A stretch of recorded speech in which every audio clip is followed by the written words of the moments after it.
Welcome to another edition of the Black and Gold Daily Blitz. So we start with the Pirates. The Pirates actually made some news this week, signing Carlos Santana, longtime veteran first baseman, 37 years old, signed Carlos Santana to a 1-year, $6.7 million contract, which for the Pirates is big money. Brings a long pedigree, got some postseason experience with him. Actually, speaking of postseason, but we'll get to Santana in a second. I've been looking at this tweet for weeks and months since the MLB postseason. There were 18 former Pirates on postseason rosters this season, including this is a full rotation. It's an all-star rotation. What could have been? You got Cole and Talion for the Yankees, Musgrove in San Diego, Morton in Atlanta, Glasnow in Tampa Bay. Clay Holmes is your setup man, sometimes closer for the Yankees.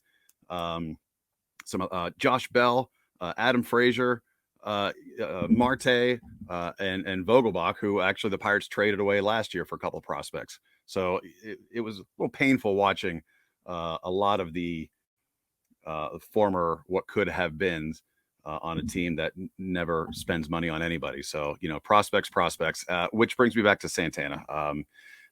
That was my first thought.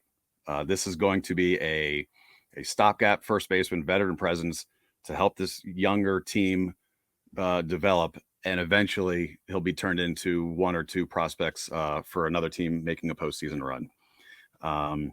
They also added Ji-Man Choi from Tampa Bay.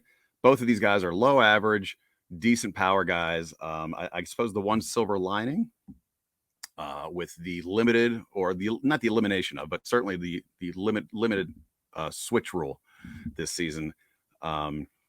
Santana's projected stats last season was supposed to be a 253 batting average. You would expect that to go up instead of in the 210 range. You would expect that to go up this season, 250, dare I say 275 without the switch. He is a switch hitting, power guy. It certainly could add some juice to the middle of that lineup, along with Choi, who could do a platoon or DH for them. Santana was shifted upon 98% of his at-bats last season, which led the major leagues. So he won't be seeing that. Could open up some opportunities for him.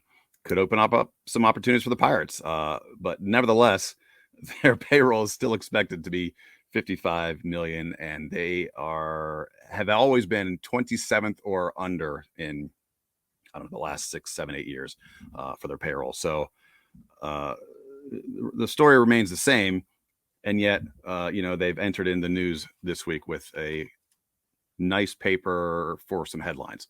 We'll see. Moving on to the Penguins, they continue their up and down streak. They lost 7 in a row, and now they have since won 7 of their last 9, primarily due to their penalty killing, which has been perfect over the last 7 games. Even though with the loss, most recent loss to Toronto, still 3 for 3 against the penalty, so against the power play. So some good potential things shaking off that long losing streak.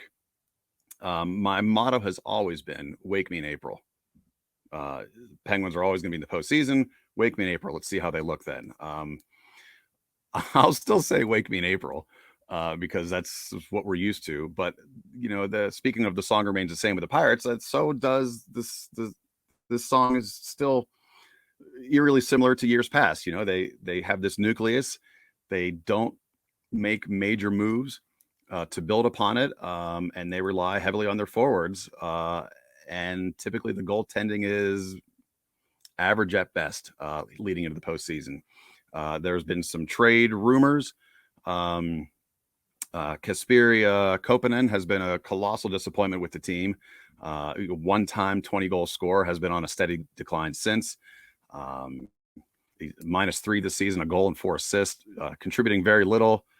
It's time to cut that cord. And likewise in Edmonton, this is the trade rumors going on, is Jesse Puljujärvi is likewise having a very disappointing season in Edmonton. Some rumors have been linked for swapping those two guys and seeing maybe if some magic can happen. Puljujärvi had 14 goals and 22 assists last season. This year he's a 1-5 and a -10, plus 22 last season.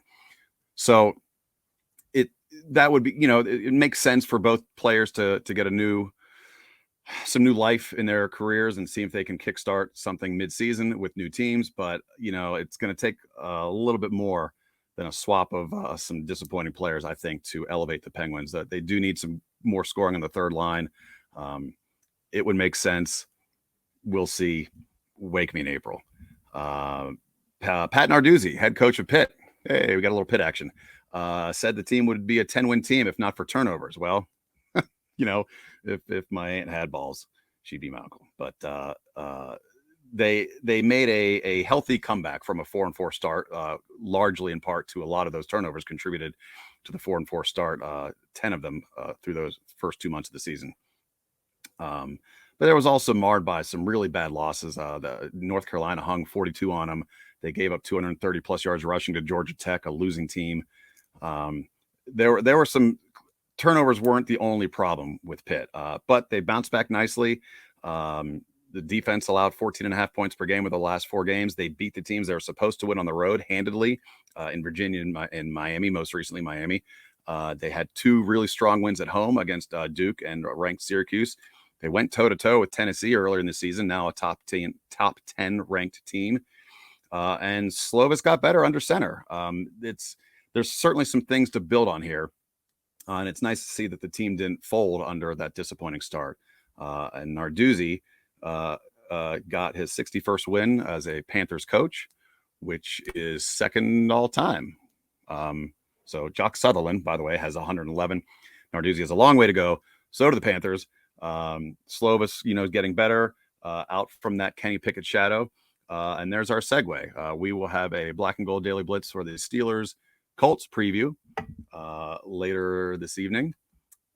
And rumor has it Jeff Thidoff will be joining me for that. So thank you for watching the Black and Gold Daily Blitz, brought to you by DSP Media.